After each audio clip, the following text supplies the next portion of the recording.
এমনিতেই নিয়োগ দুর্নীতিকাণ্ডে তোলপাড় একেবারে গোটা রাজ্য। শিক্ষক নিয়োগ দুর্নীতির পাশাপাশি পুরসভার নিয়োগ দুর্নীতি। শুধুমাত্র নিয়োগ দুর্নীতি নয়, বিভিন্ন দুর্নীতিতে একেবারে উত্তাল পুরো রাজ্য রাজনীতি।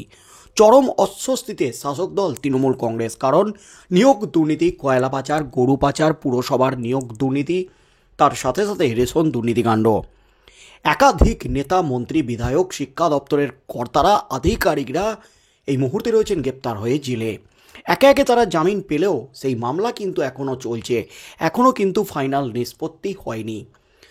2026-এর বিধানসভা নির্বাচনের আগে বিরোধীরা ফের এই দুর্নীতি ইস্যুতে সোচ্চার হচ্ছে রাজ্যের বিরুদ্ধে, শাসক দল তৃণমূল কংগ্রেসের বিরুদ্ধে।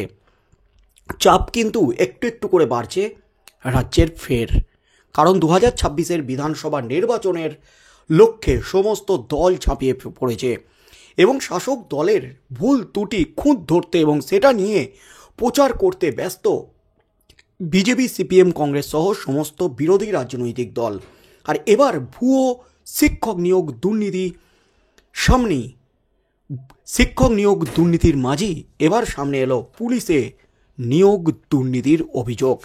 ভুয়ো শিক্ষকের পর এবার অভিযোগ উঠল রাজ্য জুড়ে ভুয়ো পুলিশের।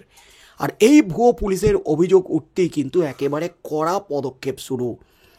এমনিতেই শিক্ষক নিয়োগ দুর্নীতি নিয়ে তোলপাড় গোটা রাজ্য, তার মধ্যেই এবার একেবারে পুলিশের নিয়োগের ক্ষেত্রেও দুর্নীতির অভিযোগ উঠল রাজ্যের বিরুদ্ধে।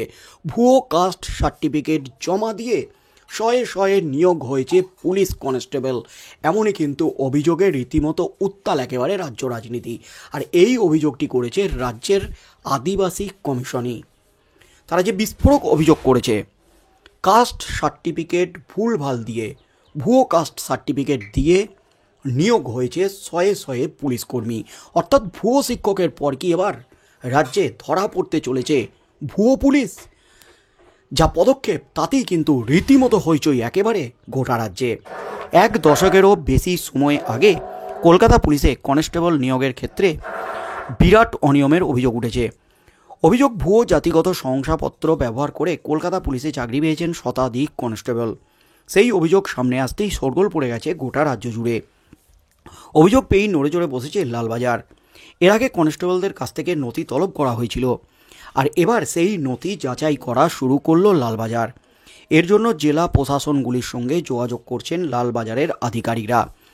জেলা থেকে এইসব নথি খতিয়ে দেখে রিপোর্ট চেয়ে পাঠিয়েছে লালবাজার।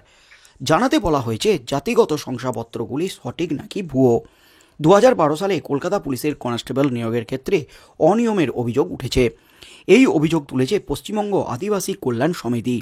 তাদের অভিযোগ, 2012 সালে ভুয়ো তপশিলি শংসাপত্র জমা দিয়ে কলকাতা পুলিশের কনস্টেবলে চাকরি পেয়েছেন শতাধিক।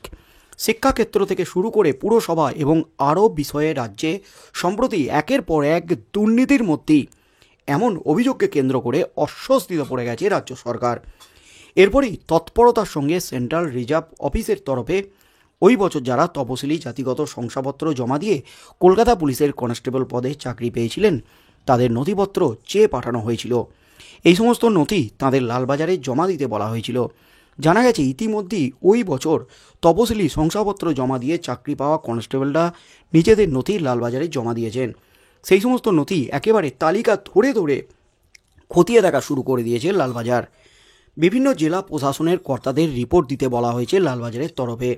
জানাতে বলা হয়েছে ওই শংসাপত্রগুলি আদৌ আসল নাকি ভুয়ো তা খতিয়ে দেখে রিপোর্ট দিতে বলা হয়েছে। জানা গেছে ইতিমধ্যেই লালবাজারের তরফে সন্দেহজনক কনস্টেবলদের একটি তালিকা তৈরি করা হয়েছে। প্রসঙ্গত, নিয়োগে ভুয়ো জাতিগত শংসাপত্র ব্যবহার নিয়ে আদিবাসী কল্যাণ সমিতি লালবাজারের পাশাপাশি রাজ্যের অনগ্রসর শ্রেণী কল্যাণ দপ্তরের কাছেও লিখিতভাবে অভিযোগ জানিয়েছে। লালবাজার পুরো বিষয়টি খতিয়ে দেখছে বলে জানা গেছে। একেবারে রীতিমতো হইচই পড়ে গেল, শোরগোল পড়ে গেল গোটার রাজ্য জুড়ে। ভুয়ো শিক্ষকের পর এবার ভুয়ো পুলিশ, সন্দেহের তালিকায় শয়ে শয়ে পুলিশ কনস্টেবল। অর্থাৎ এক দশকের বেশি সময় আগে রাজ্য পুলিশে নিয়োগ হয়েছিল পুলিশ কনস্টেবল। 2012 সালে নিয়োগ হয় পুলিশ কনস্টেবল। আর সেই নিয়োগের ক্ষেত্রে ভুয়ো জাতিগত শংসাপত্র দিয়ে শয়ে শয়ে পুলিশ নিয়োগ হয়েছে, এমনই কিন্তু অভিযোগ করেছে খোদ রাজ্যেরই একেবারে আদিবাসী কল্যাণ সমিতি। তাতেই কিন্তু রীতিমতো হইচই। এই নিয়ে কিন্তু বিরোধীরা সুর চড়াতে ইতিমধ্যেই শুরু করে দিয়েছে। যখন জাতিগত শংসাপত্রগুলি দেখা হলো তখন কেন ভালোভাবে যাচাই করা হলো না, এই নিয়েও কিন্তু প্রশ্ন উঠে গেছে। তাহলে কি সোর্সের মধ্যেই লুকিয়ে রয়েছে বড়সড় ভূত? এই পুলিশের নিয়োগের ক্ষেত্রেও কি হয়েছে বড়সড় দুর্নীতি? টাকার বিনিময়ে ভুয়ো জাতিগত শংসাপত্র দিয়ে কি চাকরি হয়েছে শয়ে শয়ে পুলিশ কনস্টেবলের? এই প্রশ্নগুলি কিন্তু উঠে গেছে গোটা রাজ্য জুড়ে। শিক্ষক নিয়োগ দুর্নীতি কাণ্ডে যেমন ধরা পড়ছে একের পর এক প্রভাবশালী, ঠিক তেমনভাবেই কি পুলিশি নিয়োগের ক্ষেত্রেও কি ধরা পড়বে প্রভাবশালীরা? কালীঘাটের কাকুকে জেরা করে বা নিয়োগ দুর্নীতিকাণ্ডে তদন্ত করতে গিয়ে কালীঘাটের কাকু শান্তনু ব্যানার্জি, কুন্তল ঘোষদের বিরুদ্ধে যে বিস্ফোরক তথ্য সামনে এসেছে, শুধুমাত্র শিক্ষক নিয়োগের ক্ষেত্রে দুর্নীতি নয়, রেল থেকে শুরু করে গ্রুপ সি গ্রুপ ডি একাধিক নিয়োগের ক্ষেত্রে তারা দুর্নীতির মাধ্যমে চাকরি দিয়ে গেছে, চাকরি বিক্রি করে গেছে অযোগ্যদের। তাই এই পুলিশের নিয়োগের ক্ষেত্রেও কি এই শিক্ষক নিয়োগ দুর্নীতিকাণ্ডের অভিযুক্ত প্রভাবশালীদের কোনো যোগ আছে? এই পুলিশের নিয়োগের ক্ষেত্রেও কি তাদের হাত ধরেই বেআইনিভাবে ভুয়ো পুলিশ কর্মী নিয়োগ হয়েছে রাজ্যে? এই প্রশ্নগুলি কিন্তু উঠে গেছে এবার, এবং এই অভিযোগ সামনে আসতেই নড়ে চড়ে বসেছে লালবাজার। কারণ সামনেই 2026-এর বিধানসভার নির্বাচন। তাই বিধানসভা নির্বাচনের আগে এই ধরনের অভিযোগ ওঠা মানে রাজ্য সরকার, বিশেষ করে শাসক দলের বিরুদ্ধে এই অভিযোগ ওঠা মানে বিরোধীরা হাতে কিন্তু একটা বড়সড় অস্ত্র পেয়ে যাবে। এমনিতেই বিভিন্ন দুর্নীতি ইস্যুতে যখন চেরবার রাজ্য সরকার, ঠিক সেই মুহূর্তে হাটে হাঁড়ি ভাঙার মতো একেবারে কেঁচো খুঁড়তে কেউটে বেরিয়ে আসার মতো তথ্য ফাঁস করলো অনগ্রসর শ্রেণী কল্যাণ দপ্তর।